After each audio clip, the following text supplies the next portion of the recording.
Good afternoon everyone, it's Kay here. I'm afraid we're going to have to put up with the rain pitter-patting on the conservatory roof today. Nothing I can do about it, needless to say it's out of my hands. But I'm back again with a further episode in the Cards for All Occasions series sponsored by Handyhippo Crafts. I'll start out with showing you the design team package that I received for today's project, which consisted of a relatively new item, I think, to Handyhippo, and what this is string pulled flowers, which I'll demonstrate how to use in a little while, in these three very nice colours: bright yellow, pink and red. Very spring-like, very fresh, all beautifully wrapped up. I'm just looking to see, you get 2 yards of each colour, which will actually make quite a few of the flowers, which I'll show you in a moment.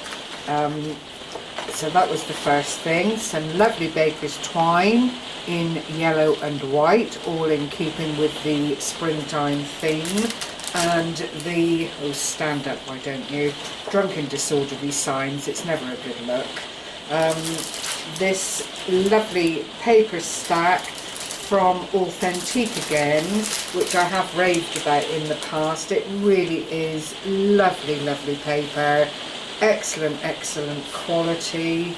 I'm looking for the label for this one, which I'm not going to be able to put, here we are, Authentique. 200 GSM, I'll just check that out. Oh no, a treasure collection of over 200 papers and stickers. It's, I would think, in the region of 180 GSM.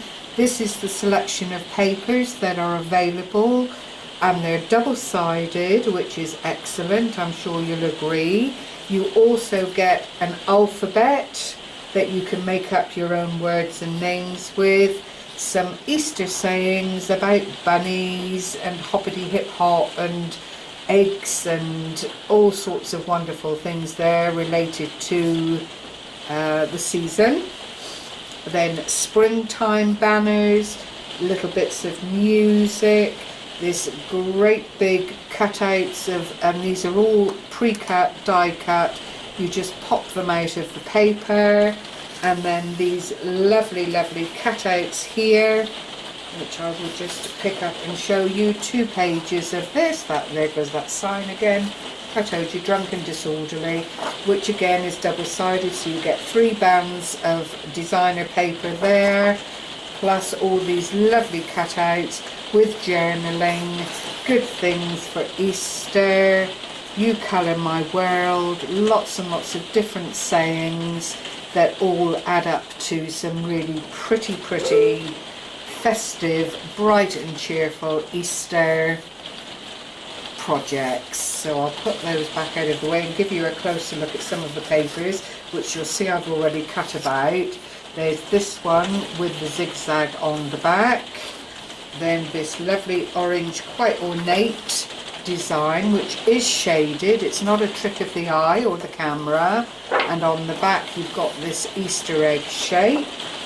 Then the zigzag here, which is very effective, and on the front, smaller of the tulips than the first one that I showed you. Then a lovely gingham, which is very fetching, with some more spring flowers on it. This has got a really lovely feel, this card. It's quite textured without it being embossed or anything, it's really nice. Then you've got a music sheet with all the banners on the front for coordination. I've hardly touched this, as you can see, but it's been a busy week. I wanted to put together a card to show you how to do, so I've had to cut my cloth accordingly. Here's some more pink with a lovely plaid design, I think you would call it, on the back. Almost the Greek never-ending pillar work with some scalloped edges on the front there in the greens. This is really gorgeous, the plaid with the little tulips in it. as I say, 2 sheets of everything, stripes on the other side, beautiful for coordination. So that is the paper pack, which I think you'll agree is really very, very attractive, very, very seasonal, ideal for Easter, but also it would make some very lovely projects for Mother's Day, and just to welcome spring in all its glory. Perhaps I'll leave that till I've finished filming. I have to be mindful of the time. Again, the project that I'm going to show you is made out of one 12 by 12 sheet. I'm using the American cardstock again. This is 12 by 12, as you can see. It is textured. I don't know if the camera will pick it up, but it's very, very lightly textured, very nice. Mr. Filmman, could you just see if the texture of this shows? No? Okay, it's not being picked up, but it is a sort of very fine basket weave. It's really, really nice. And the card I'm going to show you how to make today is very, very simplistic. It's called a crossover card, and inside is a tag that you can take out. I've decorated the front, as you can see, using the flower pool, a little bit of the baker's twine, some of the papers, and then the back is plain. So if you wanted to put a little message on the back here, that would be totally appropriate. And then this slips itself into the crossover aspect of the card, and once it's in, the flower just nestles there and covers the crossover bit. I've put a bit of ordinary white satin ribbon around the bottom. It's a faux closure. If I undo it, you will see that it really, even if I take this out of the way, it'll open, but this bottom edge is actually glued so that the tag itself isn't going to go anywhere.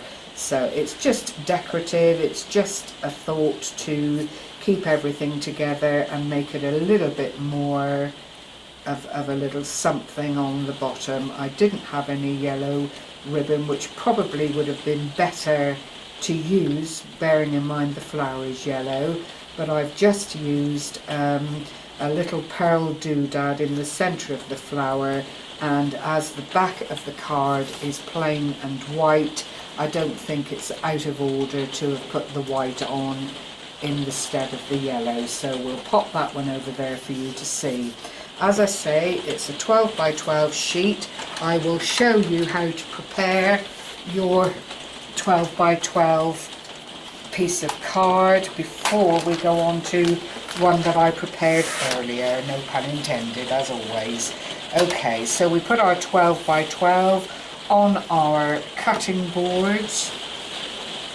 We line it up, so here would be the beginning, here is the end, and we want to cut at 6 inches. So if you slide your card across to the 6-inch mark, having checked, not all 12 by 12 papers are actually 12 by 12 when you put them onto your board. You may find they're a little shy of the 12-inch, you may find they're a little bit over, but just cut your cloth accordingly.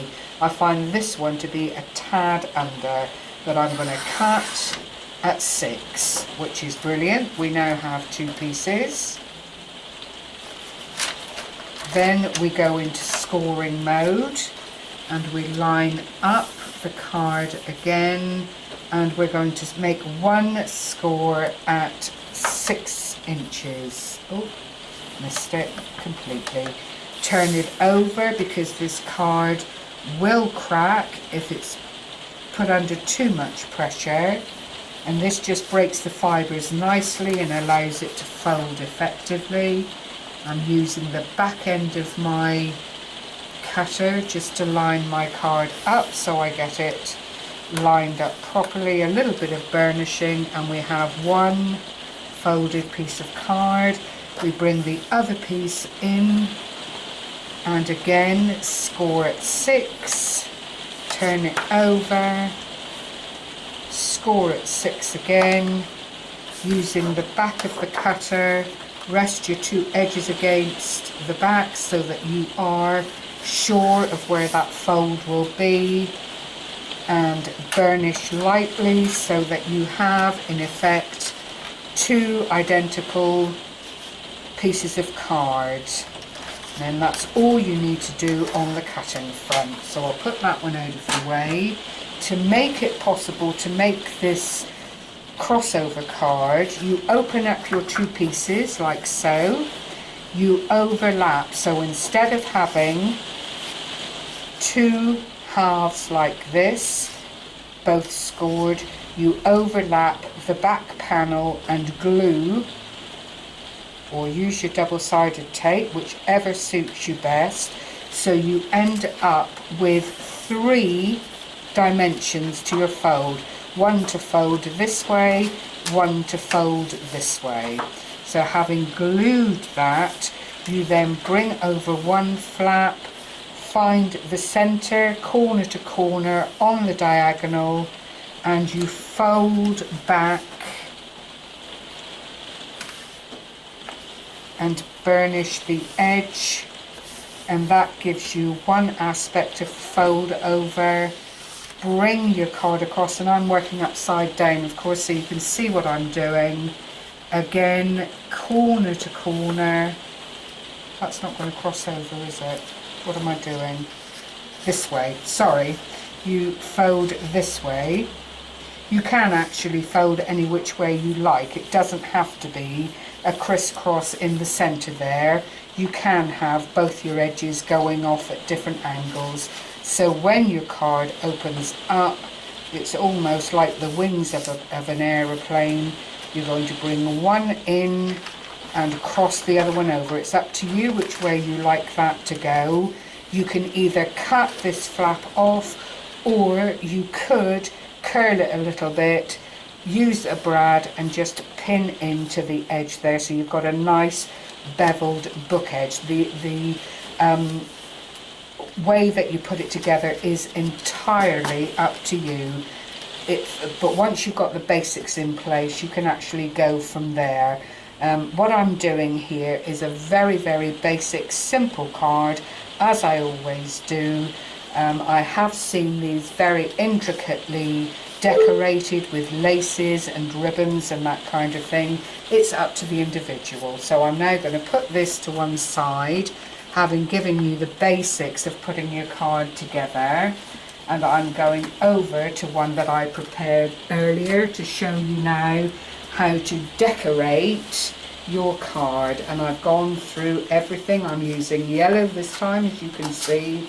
I've got my tag, which I put into the center, and there's no magic with this. All I've done is got a piece of ordinary card, cut it to fit within the confines. This one needs to cut down a bit more actually, but you cut it to fit within the confines of the crossover card and go from there basically. But the main thing at the minute, here are my 2 aeroplane wings, and I am going to glue these down. I'm going to use my fast acting wet glue today because I do find it very helpful when we're filming here.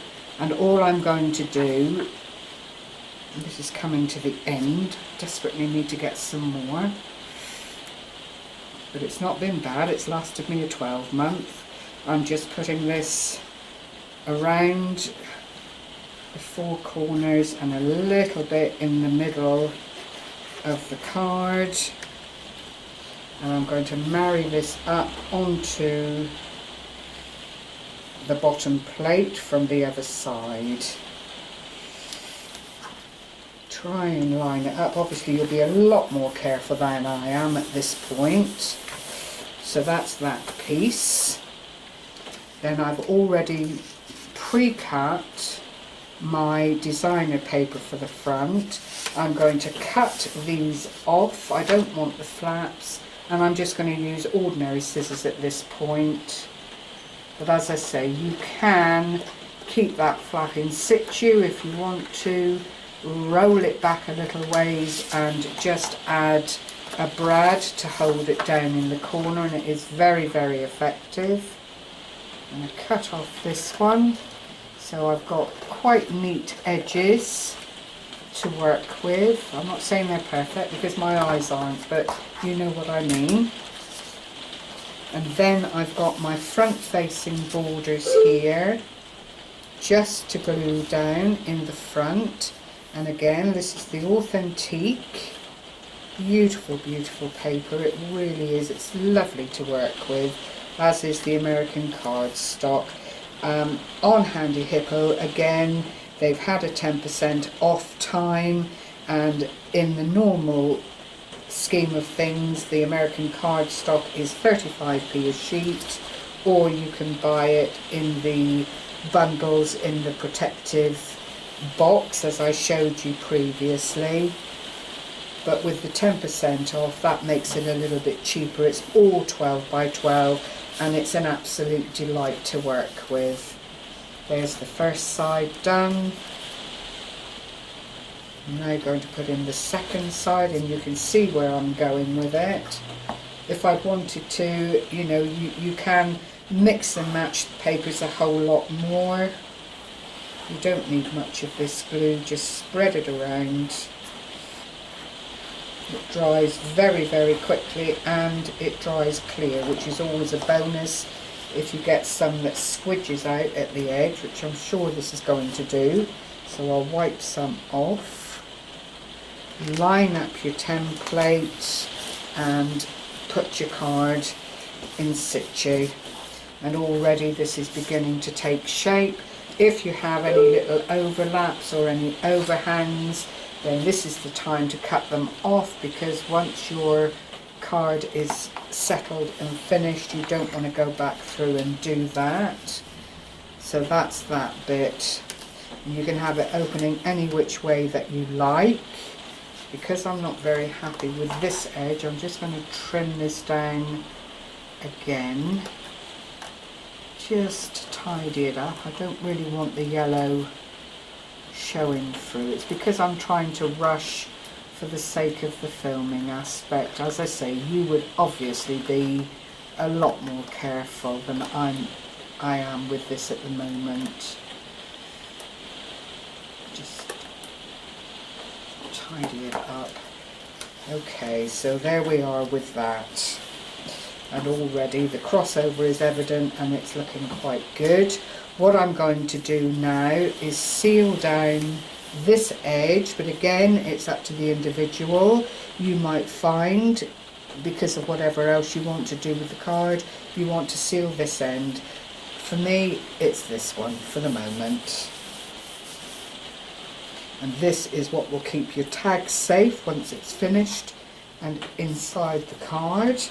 This then comes over. So what I want to do is get some double-sided tape and go from the front just about, I don't know, ½ an inch up from the bottom, roughly speaking. It's again a question of choice and how you'd like things to go. I've got another piece of ribbon here. Once I peel that off and get that little edge back where I want it to be. Again, it's white because it's the only thing I've got that fits in with the paper at the moment.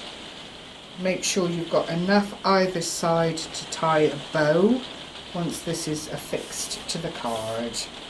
That then comes over like that. You've got your two pieces here. Because you've got a little gap, there's a place there then to tie your bow. And depending on whether you're a double bower or a single bower, it's entirely up to you again how this sits. This is going to be upside down because I'm working upside down. Pull that tight. I like my swallowtail, so I'm going to fold away from me, cut at an angle, fold the ribbon away from me and cut at an angle to give me little swallowtails there. The next thing is my tag. I'm leaving the back bit of the card plain, as you can see, because by the time the tag goes in, that's really all the decoration that you need, unless you particularly would like more. So I'm just going to glue this. It really is a very, very simple card. I'm keeping it simple for you, but clearly if you wanted to dress it up more and put embellishments on it, then you have the facility to do so. I'm just going to line these two up, making sure that they are all in good order, edge to edge. Again, if you wanted to mat and layer at this point, that would be the time to do it. You might want to put another little something here, a sentiment on it. You know, it really is down to individual taste. I'm just giving you a taster of how it can be. The rest then is, you know, down to your imagination and how you would like it to be.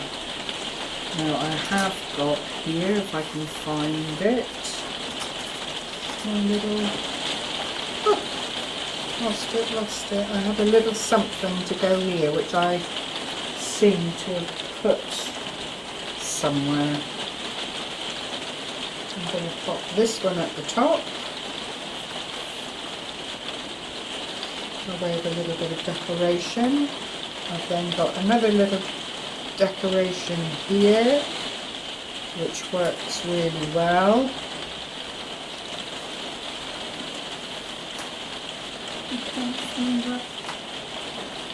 Edge here. I did have one of the edges from the paper pack, which I don't seem to be able to find at the moment. Right, we'll have to give that a miss for the moment, but I did use one of the plaques from the paper cutouts just to put across the bottom there. I didn't measure this up fully, so I'm going to have to slot that in carefully, and as I thought, I'm going to need to cut it down a bit. Excuse me while I get this done. Still not into with it. And just by eye, I'm just going to take off a little bit there, a little bit at the top, because I see a little bit of the white card underneath. Feed it back into the card again to make sure it fits nicely. Still a little bit more, I think. Now, were it to be an Easter card or a Mother's Day card, on the back you could even put a photograph of grandchildren or something of that nature there. That fits in quite nicely. Again, you can make it as big or as small, allowing for the confines of the crossover card. I'm now going to make one of the ribbon flowers. This is actually so easy to do, but you do have to be careful with it because it's stitched through. I don't know if the camera will pick it up. At the bottom of the scalloped edge here is a thread that runs through. Gary, can you just see if this picks up? There's a little, if I pull it up like that, there's a ribbon that runs the length. So you need to decide how many petals you want, basically. So what I did for the first one, I took the edge of the thread and just started gathering like so until I felt I had enough there to make a really pretty flower. I then decided where I wanted to pull my thread out, because you do need to hold on to this for all your worth, otherwise it's going to run away with you. And because it's a kind of satiny material, it slides away at a rate of knots. Put your scissors in, cut it, but hold on to the thread, and then cut up through the petal. You then take the other end, making sure that these aren't twisted at all. Pull them together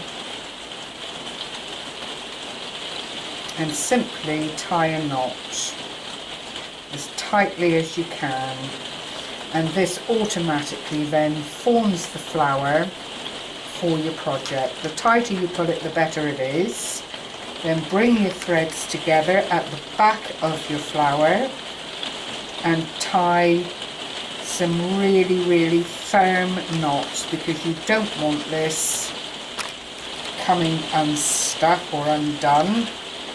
And the tighter you pull it, the safer it is. Just make several knots for safety's sake. Pull them really tightly.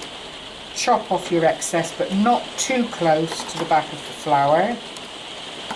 And then all I would do, as I did on the first one, was hot glue it into place. And what I did was measured it whilst the tag is in situ, because I wanted it to hang over the crossover part of the tag. So I'll just pop my hot glue gun on so you can see that in all its glory. In the meantime, I've got my hole punch. I'm going to just eyeball it, put a hole roughly in the centre of the tag, get some of the baker's twine,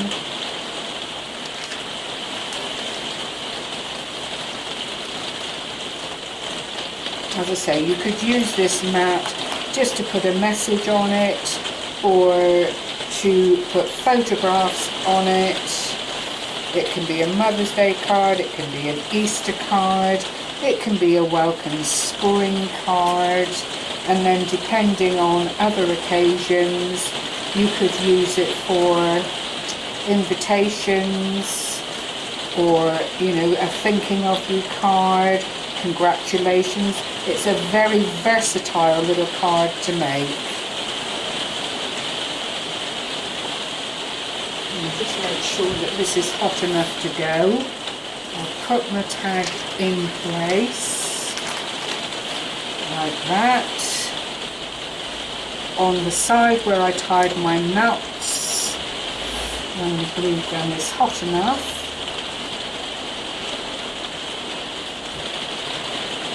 takes a little time.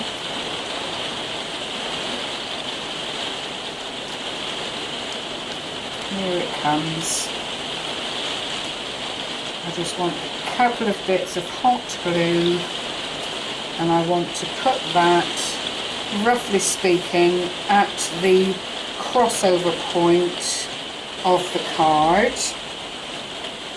I would then, if you'll excuse me a minute, I'll just get a little something here in the centre.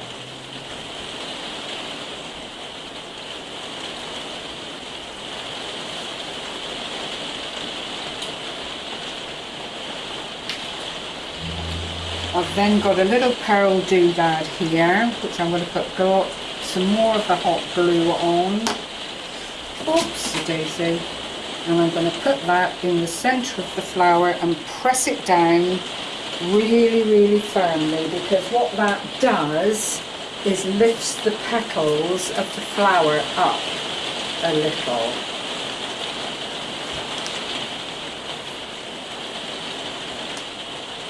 Turn off the glue gun. Right, so then that fits into the pre-made crossover card very effectively. The flower just nestles where it is. Using the letters that I showed you from the pack, you could put someone's name on it, a greeting, whatever you felt was appropriate. Just line that up again. But that then are the two crossover cards. If you have problems with the flower and you do lose the thread, then it's simplicity itself to thread that thread back through the base edge of this ribbon and start again. The main thing is to just pull on the ribbon to get the desired effect, and I think you'll agree it is a very quick and simple flower, a very quick and simple card. Everything you've seen me use today, apart from the white ribbon and the doodads, are available on Handyhippo. do check out on their site for the menu associated with the challenge that will be drawn at the end of the 10-week series, and check out their latest offers. They've also got a new area on the site, everything under £2, and there are some delightful things to be had in that particular area. Thank you very much for spending this time with me again. I apologise for the noise of the rain, but there's not a lot I can do about it. Hope to see you again soon. Take care everyone. Bye bye.